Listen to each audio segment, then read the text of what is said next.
Welcome and welcome to the present. Arsenal 3, AS Monaco 0 in the UEFA Champions League. Very good win. Yeah, performance we can debate, especially the first 15 minutes. The performance was not that great, but guess what? A win is a win. We can debate how the performance was, especially in the first 15 minutes, but subsequently we grew into the game. A few missed chances here and there. We'll all discuss that before we go into the conversation of the inside reaction of our UEFA Champions League win against Monaco. Do me that kind of favor, guys. Very important. Do me that kind of favor by liking the video, especially if you're watching a playback. It's very imperative, very important for the growth of this channel. Please like the video, please subscribe, and make sure you turn on your notification bell. One more time, please like the video. Very important. Subscribe if you're new here, and make sure you turn on your notification bell so you can get subsequent live notification, and you can get my notification when I post recorded videos. Yes, so good win. Could have been better. That game will have gone to 4, 5, 6. Will have scored a bit more goals. Jesus was wasteful, but we need to call Jesus a bit of slack. When last did Jesus get in that kind of position? We know naturally Jesus is not a little striker. Yeah, he's a facilitator. He was going to first 6 months, but for the last 1 year, Jesus has not been Jesus. I'm even happy that we're even getting in certain positions to create chances, even create the assist for Saka's goal. So shout out to Jesus. In that context, I'm not saying Jesus should be praised or should be lauded.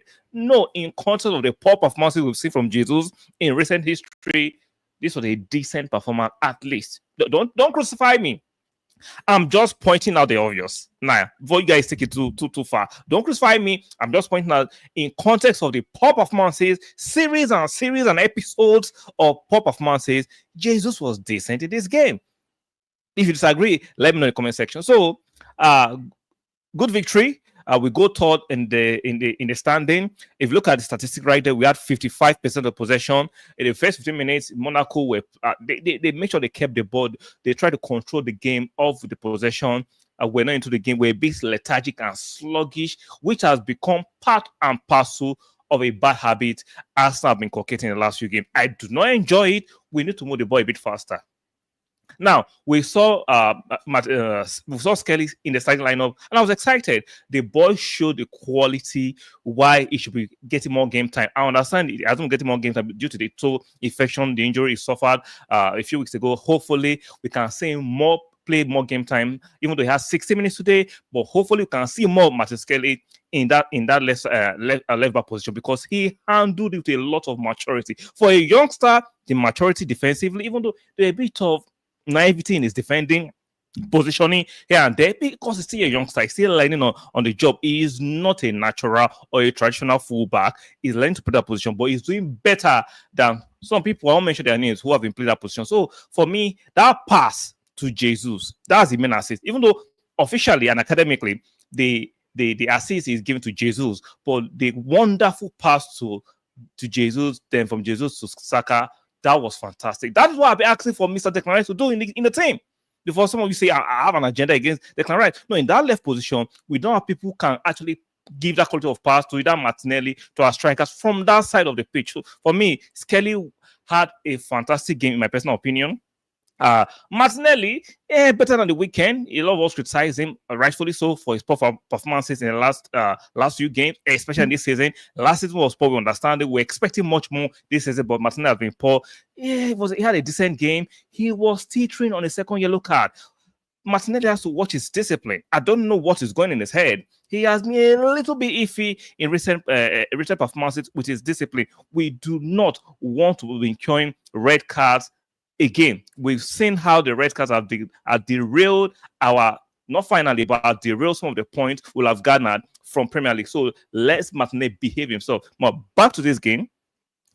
First half, first 15 minutes, Monaco, they made it very tight. They were very clever, hold on to the ball. They were trying to control us with the ball. Subsequently, we grew into the match. Jesus had 2 wonderful chances he should have scored. Like I said at the beginning of this stream, I'm not going to overly blame him, because we know he has been poor for the last few games. Like Jesus hasn't scored in 30 something games.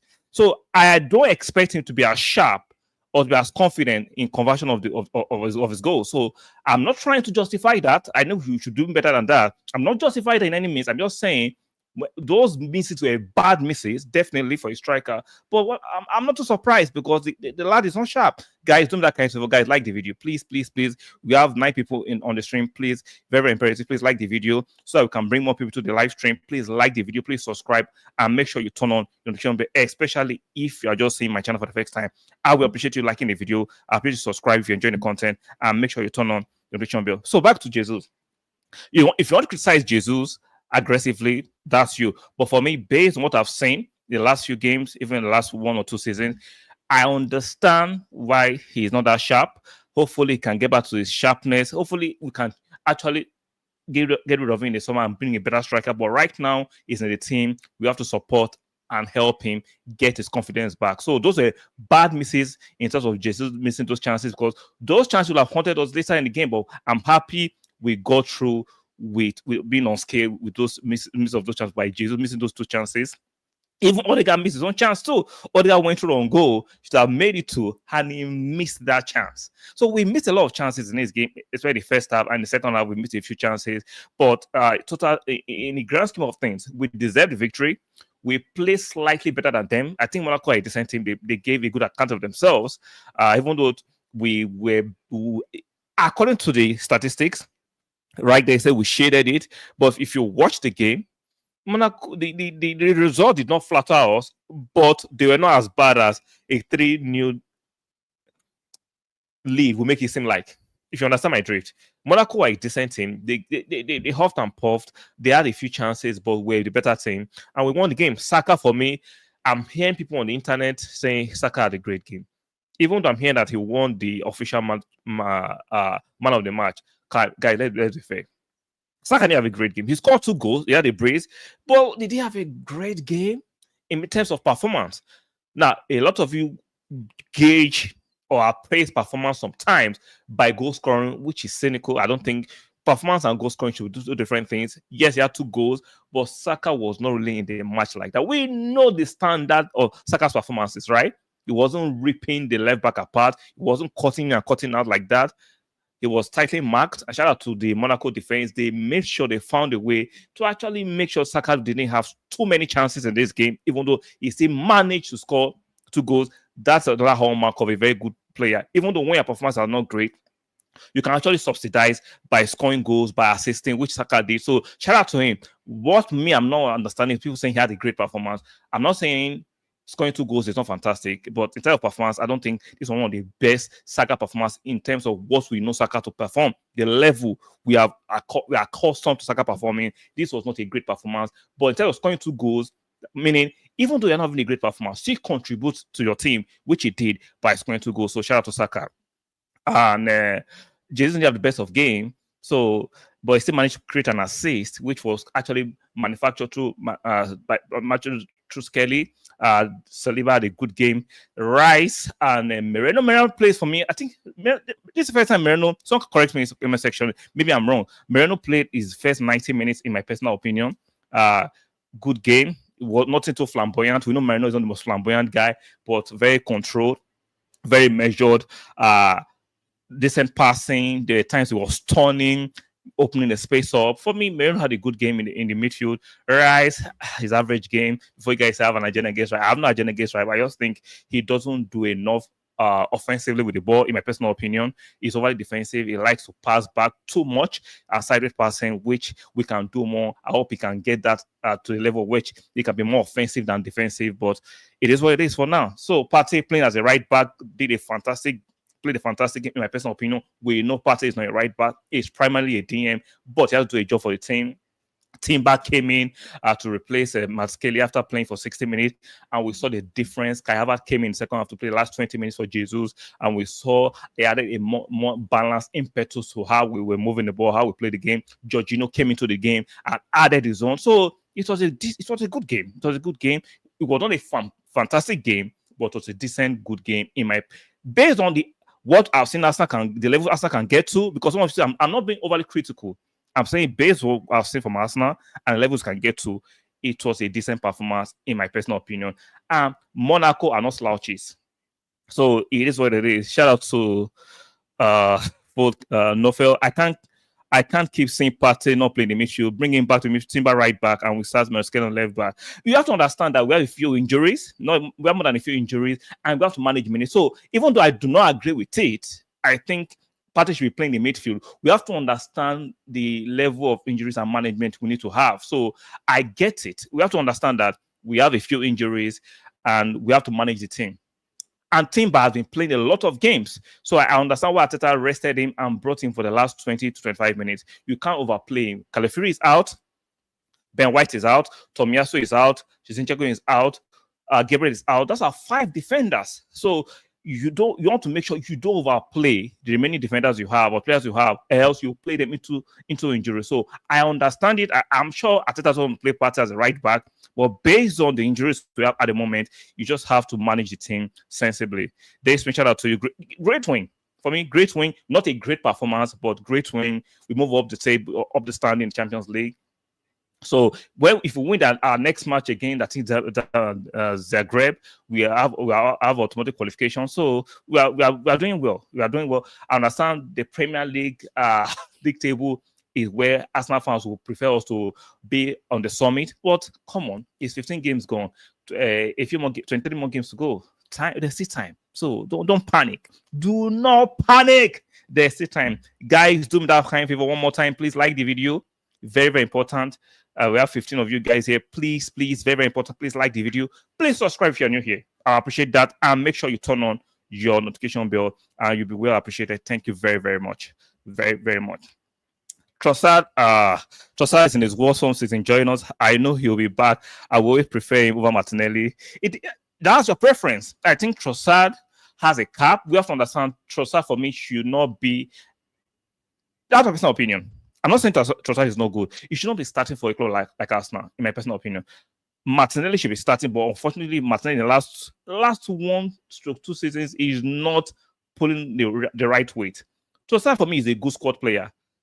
Trossard for me should be a fantastic squad player. Trossard should not be seen as a starter, but unfortunately, we have to find the players that can come in and do a better job than Trossard. I don't think Trossard is horrible. I understand his form at the moment is not great, but at the same time, we have to understand that he's a limited player. He's not a quick player. He's more of a technical player around the box, and he's doing a decent job. So I will not criticize Trossard when I know his limitations, right? We have to understand the kind of players we have and their limitations, and I think it's unfair to expect too much for certain players. Trossard is a good player. He's not a fantastic, excellent player, but he's a fantastic squad player, in my personal opinion. That's how I praise Trossard. Yeah, the performance was not the best. Merino does not seem to work well in the midfield, except with Partey. Fantastic observation. See, I remember at the beginning of the season when a lot of Arsenal fans were arguing with me, and I told you guys that our best midfield is Partey, Merino, and other guys. Some of you laughed at me. Oh, what do you mean? Yeah, right. See, Partey is the glue that makes Odegaard to be Odegaard at a certain level. If you get it. I'm not saying Rice cannot play. Rice is not intricate enough. See, let me give you guys an example. They pass from Skelly, right? Because always shouting, oh, Rice is a fantastic eight. They pass from Skelly to Jesus. Do you think Rice can execute that? He hasn't played that position for how long? He won't. He rather sideways passing, backwards passing. He is not. See, don't take it the wrong way, guys. I know some of you are Rice fan. Declan Rice is not elite enough to be playing for Arsenal's midfield for 8 or 6 at an elite level. See, if Rice was playing 6 for West Ham, for Brighton, yeah, we are playing 6 for the Arsenals of this world, the Barcelonas of this world. You have to have the ability to pass forward, break the lines. Like Partey is a DM. Partey can break the lines. Rice can't break the lines. This is not an agenda against Rice. I love our players, but can we objectively criticize our players and call the truth out? Like he can't do it. This is not me saying, he cannot just do it. But defensively, Rice is fantastic. He can tackle, he can cover the spaces. But when we're an offensive team, we're an attacking team. So, but our player, our 6, he cannot pass forward. Busquets was a 6, he could pass forward. Like, look at what's his name? The injured guy. Rodri is a 6. He can pass forward. He can break the lines. So people say that's not his job. No, it's part of your job. It's like saying Odegaard should not be tackling because he's a 10. No, whether you should tackle the rest of your team. So I don't understand when people say, but he's not. He's a 6. He's not a 10. He's not. No. You should be able to pass forward. Ali break the line. I'm not saying do it with regularity of an Odegaard of a 10, but come on, do it sometime. Like we see Partey, who is a 6, who can break the lines. So how come a 105 million pounds player cannot break the lines? Like people are defending that because you want to defend our record signing. You want to defend Rice at all cost. It is what it is. It is what it is. Rice primarily in the team to do the following. What following? What following? To tackle alone? It's like saying, oh, the guy is just in the team to create. So when we don't have the ball, the guy doesn't have to tackle. Guys, let's get a balance of our conversations right. Please, please, please. I'm not saying you shouldn't like certain players, but come on, let's not do blind supportership. Come on, let's be constructive. Guys, like the video. We have 20 guys right here, and none of you are liking the video. What's my offense? Guys, please, it's imperative for the channel. Please like the video. Just 4 likes. You have 20 guys in the building. Just 4 likes. Come on, guys. Go be stingy with the likes. Please like the video. And if you're new here, please consider subscribing and make sure you turn on your notification bell. It shouldn't be that hard. Life should not be that hard. Even Jorginho is better. Exactly. God bless you. Even Jorginho is breaking like passing forward. Like, so we bought a player for 105 million pounds for stamina and defending. Like, I understand what you're saying, Fool, right? That was the video I was doing the last time that some of you were calling me out that, oh, I have an agenda against right. I'm like, even though you are a defensive midfielder, break the lines. Break the lines. Because when your 8 and 10 are stifled, you should still have the ability to break. We've seen Jorginho break the lines many times. So that's what I'm calling for. But back to this game, we won. Let's not overly criticize certain minuscule observations. We won. I'm happy. Hopefully, no injuries because I am dead tired of the injuries. I'm getting tired of the injuries. Hopefully, Skelly is fine. Hopefully, the rest of the team are fine. So we can go into the game against Everton in good nick. And hopefully, we can get a victory at the Emirates. If the set piece remain a forte for us, Rice will continue being the team. It's part of our scheme they run. No. It's not about that. If everybody is fit, you'll see Rice on the bench. Trust me, you'll see Rice on the bench. The other people that can play the set pieces. Let's not overly begin to hoist the set piece ability. Now, there is no club that buys a player solely because of the ability to play corner kicks and set pieces. Let's not exaggerate it. No, I love it. I love the conversion rate. I love his crosses. But we're not going to put a player in a team just to play set pieces. That is preposterous. Now, we are not no manager will do that, put a player in the team just to cross corners. That's a bit preposterous. You are pushing it a bit too far. You have been always right, my friend, about Rice. Players like Partey and Zumendi are better for our system. Yeah, we all love his stamina and the ability to tackle, but you can't break the lines. And that, if you look at the games last season against Porto, against Bayern, that was our Achilles heel. Because they marked Odegaard, they marked Kayava tightly and allowed Rice to have the ball because they knew Rice cannot break the line with his passes. So that's one of the shortcomings of Declan Rice. He cannot break the lines. He's always too safe. These passes. He's always overly diagonal. He can't pass through the lines, and that is a weakness in his game. So, but let's celebrate today's win. We're all happy, exciting win. Hopefully, no injuries. We are looking good. We are looking in good nick, likes of Man City and Real Madrid. I'm looking down the table, and I'm like, whoo. Arsenal is doing well. He's not as bad as a lot of us are overhoisting. Are we disappointed at the result against Fulham? We didn't win, sure, but let's not overboard. Let's not overly push it. The negativity. Like I said, I was very disappointed. I didn't like the fact that we didn't win that game. But guess what? There's still a lot of games to go. Trust me, there are still a lot of games to go. We bought Rice because Massive means a lot of matches due to injury. If Partey have been fit, we have not had to buy Rice. that is not the point. My point is that I think we still needed a party replacement at that time. But me too, I was fooled. I'm not going to pretend I didn't want Rice. I wanted Rice, but I can call out myself when I make mistake. My assessment, I didn't know Rice was this poor in terms of breaking the lines. I was thinking Rice will come to our team, provide us the defensive stability it gives West Ham, and still be able to play with better players and break the lines. Unfortunately, watching him play for us now, he can't break the lines. I'm included. I'm most of you guys. We thought Rice would be that player that will replace Partey on the long term. More legs, more passes. Unfortunately, he doesn't have the ability to break the lines and to dribble, to drop a shoulder, and take away two players like a Zubimendi would do, or like a Partey would do, unfortunately. So it's not just you. A lot of us thought Rice would do better than what he's doing. He's a good player.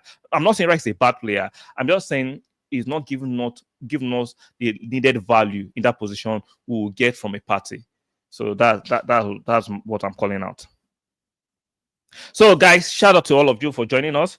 And if you're watching the playback, please like the video. Even though we're appealing to everybody to like the video, we still have five likes, and we have 70 people in the building. But it is what it is. I don't carry my mind away from EPL, focus on UCL, FA Cup. Don't worry, we are still in a race for EPL. I understand we are a bit disappointed. We are still in a race for the Premier League, guys. Do not get dispirited. I understand it looks like Liverpool cannot lose. It looks like Liverpool are going to just stroll down and win the EPL. Football has thrown so many curveballs. So calm down. Don't get overly pessimistic. There's still enough games. I'm not saying Liverpool cannot win it. That's not what I'm saying. I'm saying Liverpool can lose it. See, the same people, the press, the mainstream press, the content creators who are hyping up Liverpool, who are sucking up Liverpool, who are buffing up Liverpool, will be the same people to rip Liverpool apart and call them butlers if Liverpool don't win it. They've done it to us. So, see, Liverpool have been riding their luck. In all the games, they've looked fantastic. So the luck will still run out. Everybody will hit that snag. Arsenal hit that snag. Arsenal hit a lot of injuries, red cards, a very funny, dodgy refereeing.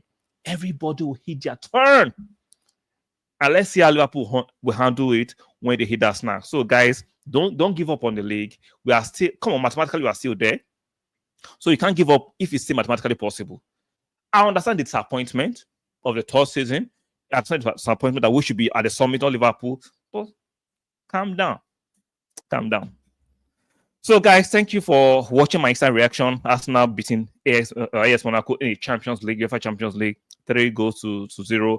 Saka grabbing a brace and an own goal for Monaco player again, where Jesus has actually broken his scoring duck. Unfortunately, he hasn't scored in 30-something plus games. Hopefully, he can find a goal for Jesus, even though a lot of us have given up on him.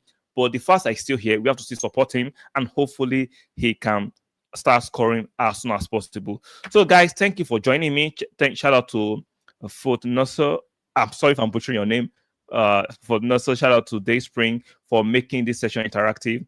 So the other guys who are just there, who refuse to join us in the conversation, who are watching from the other side, who are refusing to like the video, shout out to all of you. Yes, so what's up with Gabriel Jesus? Like I said, Gabriel Jesus is just struggling with confidence crisis. But in comparison to other games he has played this season, this was a more decent performance in comparison. I'm not saying this is acceptable. One more time, I'm not saying this performance is acceptable, but in comparison to the game with the cameo he made against Fulham, this is a better performance. He has scored 2 chances. He provided an assist to Saka. So in that contrast and that context, you can say, sorry, Jesus had a decent game, in my personal opinion. If you disagree, let me know in the comment section. So, guys, thank you very, very much. I'll be leaving you guys for now. Like the video, especially if you're watching the playback. Subscribe and make sure you turn on the notification bell. One more time, like the video, subscribe if you're new here, and make sure you subscribe to the channel. And I will see you guys on the next one. Keep supporting us now. Bye for now.